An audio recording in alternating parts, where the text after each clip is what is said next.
الرحمن الرحيم. اللهم صل على سيدنا محمد. احنا هنعمل الحواوشي بالعجين. الاول احنا هنعمل الحشوة. انا عندي ده كيلو لحمة مفرومة وده كيلو بصل مفروم. يعني الكيلو اللحمة بحط عليه كيلو بصل، وعندي فلفل الوان، ومعاهم 2 فلفل حار، برضو الحار زي ما قلنا اختياري، وحباية كبيرة طماطم او حبيتين متوسطين. دي حباية كبيرة ومفرومة.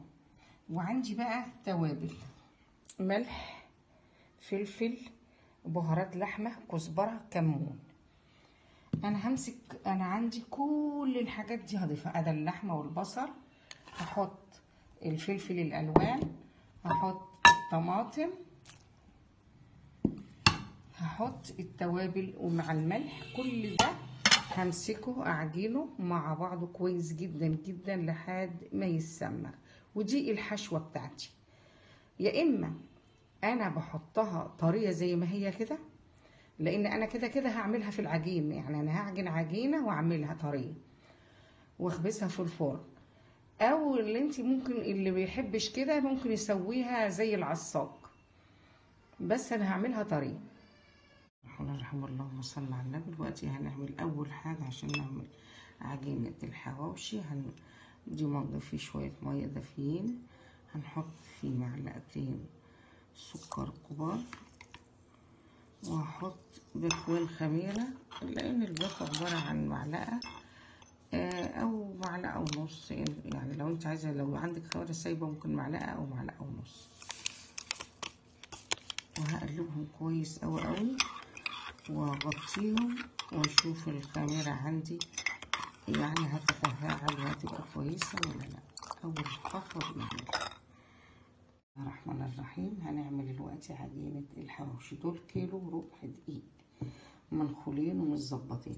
بسم الله ما شاء الله. شايفين معايا الخميرة عاملة ازاي؟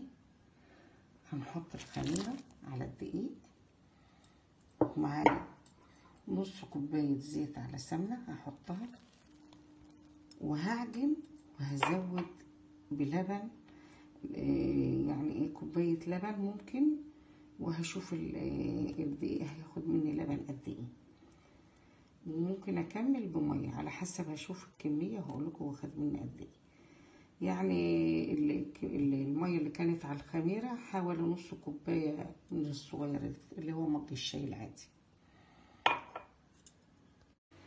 عندي دفيت كوباية لبن بالمج اللي كان معايا اللي هو الشاي العادي. هنا دي معلقة ملح هدوبها، وهشوف واكمل.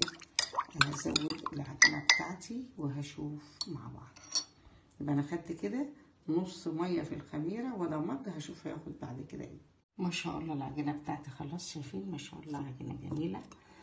هغطيها بالاسترتش واسيبها لحد ما تتخمر. هي خدت مني السوائل عبارة عن نص كوباية زيت على سمنة، وكوبايتين لبن، وبالمية اللي دخلت الخميرة كوباية مية، يعني 3 كوبايات ونص سوائل كله، ومعلقة ملح. هغطيها بستريتش واسيبها لحد ما تتخمر.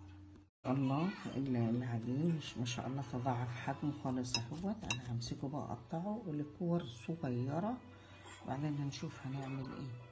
مسكتهم قطعتهم كلهم كرات متساوية علشان انا هحط كل كورتين فوق بعض. همسك بقى دلوقتي اللي انا عاملاهم الاول هبدأ بيهم. مثلا هجيب واحدة احط دقيق خفيف وهمسك كده هفرد، وهفرد التانية زيها، وهنشوف هنعمل ايه مع بعض. خلطة الحواوشي جاهزة اهي، اتعجنت مع بعضها وجاهزة للحشو على طول.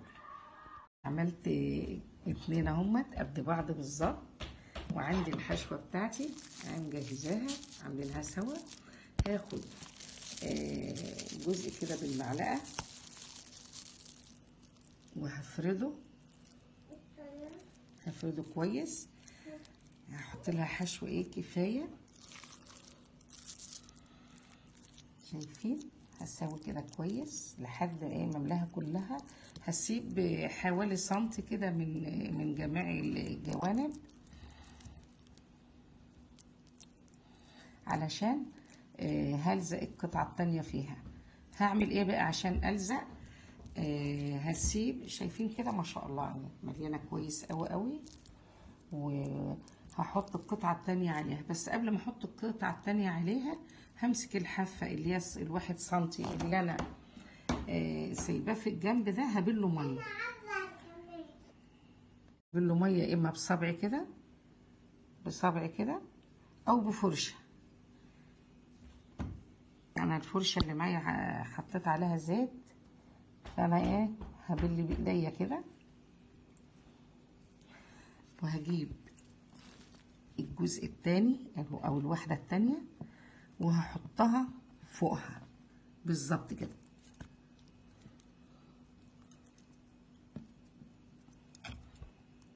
وهقفل بقى، هقفل، هي هتلزق على طول لان انا بله ميه.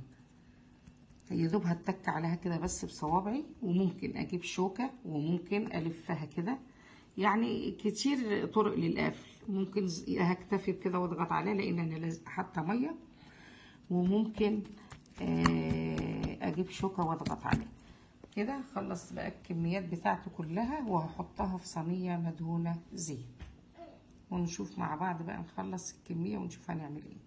لقيت صينيه اهوت. انا همسك الوقت بقى او ادهن وشهم بالزيت، وهكمل بقيه الكميه وبعدين نخبزها سوا. هجيب الفرشه وادهن وشهم بالزيت علشان وشهم ما ينشفش. ما شاء الله لا قوه الا بالله. شايفين الجمال؟ الحواوشي جميل واللحمه مستويه وزي الفل، وبألف هنا وشفا.